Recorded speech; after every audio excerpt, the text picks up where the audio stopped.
All right, welcome back, ladies and gentlemen. For all you collectors out there, we have an important matter to discuss.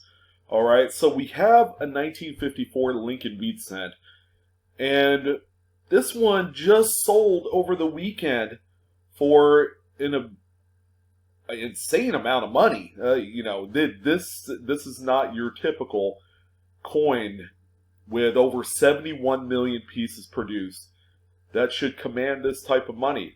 All right, so there you go. This coin sold for over $18,000 at auction over the weekend. And the question really begs, do you have this coin? And why is it so gosh darn expensive? Stay tuned, guys.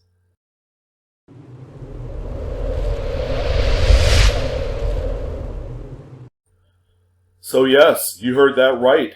This is a sale that occurred on Great Collections over the weekend. As a matter of fact, you can even see the date that this particular auction ended at. Sunday, April 26th of 2020. It's all time stamped and fancy and stuff. But this coin has kind of jump-started a conversation online through a couple people that I know, and it's definitely worth talking about because when we think of 1950s Lincoln cents, okay, we don't traditionally think of a 54 as being kind of like a chase piece. There's plenty of these made. So what's really the secret recipe to make this whole thing work? Well, we're going to get into that because it's very interesting. The details, you're going to want to know about it. All right. And coins like this that are in mint state condition, that look absolutely beautiful, are out there. That's the whole thing to this matter, is that, these are available, but, how gorgeous of an example do you have to where it could, bring in over $18,000? I mean, it's a lot of money. A lot of money. But what if I told you guys that this is not the most expensive sale for this coin? What would your immediate thoughts be? Kind of like incredulous, just ridiculous, and any other lists that I missed. But yeah, we're going to get into the 1954 Lincoln cent. Furthermore, we are going to go ahead and also take a look at the other two branch mint business strike coins that were produced. So we have a Philadelphia, we have a Denver, and finally, for this date, we have a San Francisco, which is nice. A lot of people associate San Francisco coinage to be a little bit more exclusive, a little bit more rare to find, but I am telling you right now, for this particular date, it ain't nothing. I know it sounds crazy, but we're gonna deep dive into all three branch mints. We're also gonna take a look at a few errors, and there's also varieties. There's a lot of valuable varieties to be found for the 1954 date.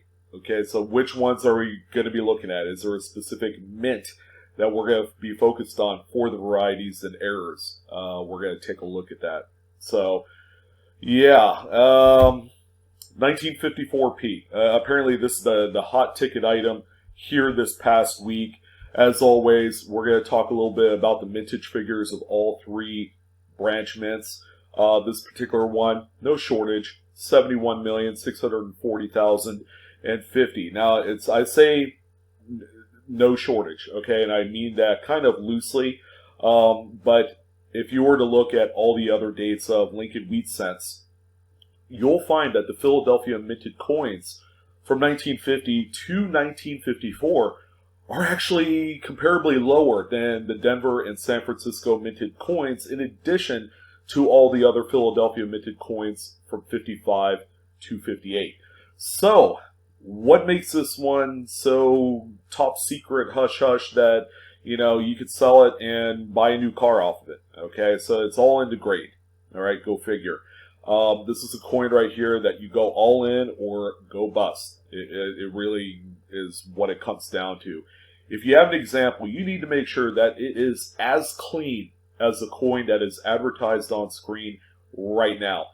We're talking no major scratches, no major bag marks in the fields, Nicks are down to a minimum. It has to have a nice strike.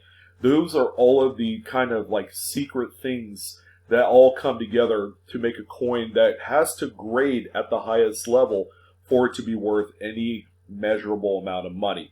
Now, in terms of grading, if that's your thing, okay, Mint State 67 is the absolute highest grade for a 1954 Philadelphia Lincoln wheat cent, in which only 4 examples have been graded at this level. Okay, talk about exclusive. Out of the over 71 million coins produced for this year and mint, only 4 of them have graded at 67. So you kind of got your work cut out for you.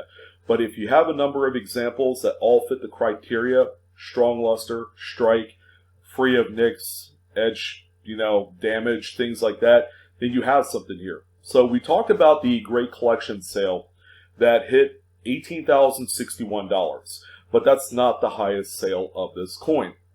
As a matter of fact, just over a year ago, Heritage Auctions actually hosted another big high-profile auction for, that time. I believe it's the Florida Fund because it took place in January. But there was also a Mint State 67 Red by PCGS that sold for a mountainous $31,200. So, yes, we have 4 in existence at this grade level, but as you can see, that one particular example that brought home over 30 grand was probably the first out of the 4 to hit the market, and that's why it commanded so much money. So if you found, say, the 5th one, 6th one, 7th one, okay, keep in mind the prices are they're gonna drop, as they should, on these coins, unless you were able to find a grade, an example at a much higher grade number. For example, a 67 plus. That'll make a huge difference in the value. You might even see that thing jump way back up to over 30 grand for that one example.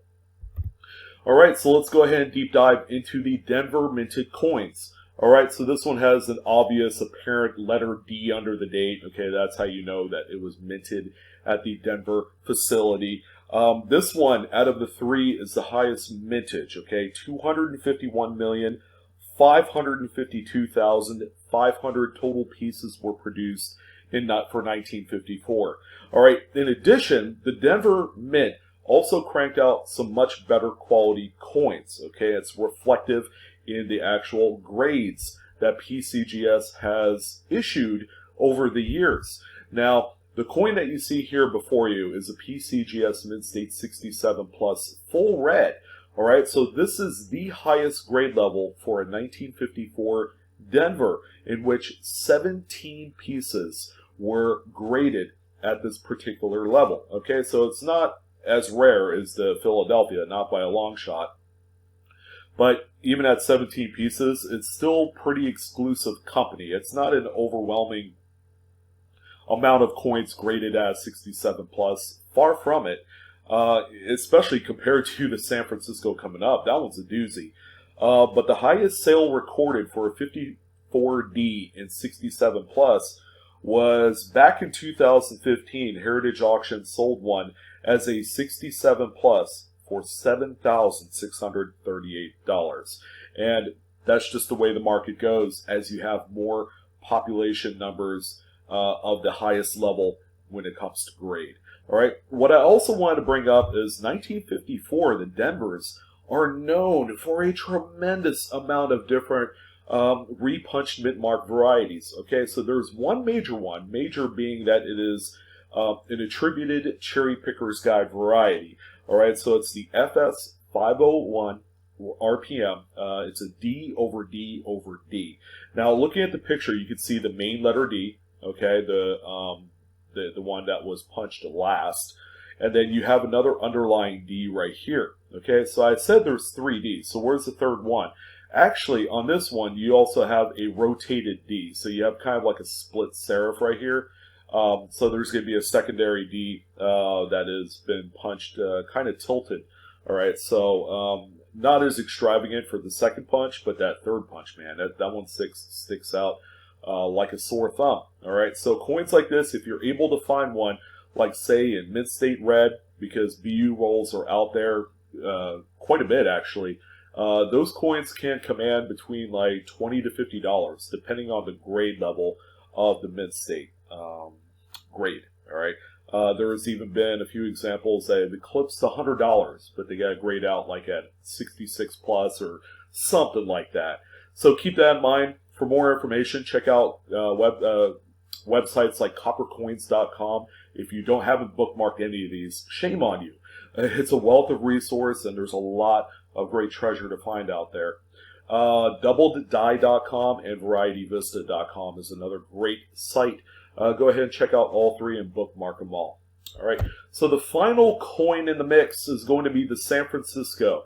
All right. So the 54S is one of those coins that, we're coming up to the end of the San Francisco minted wheat cents.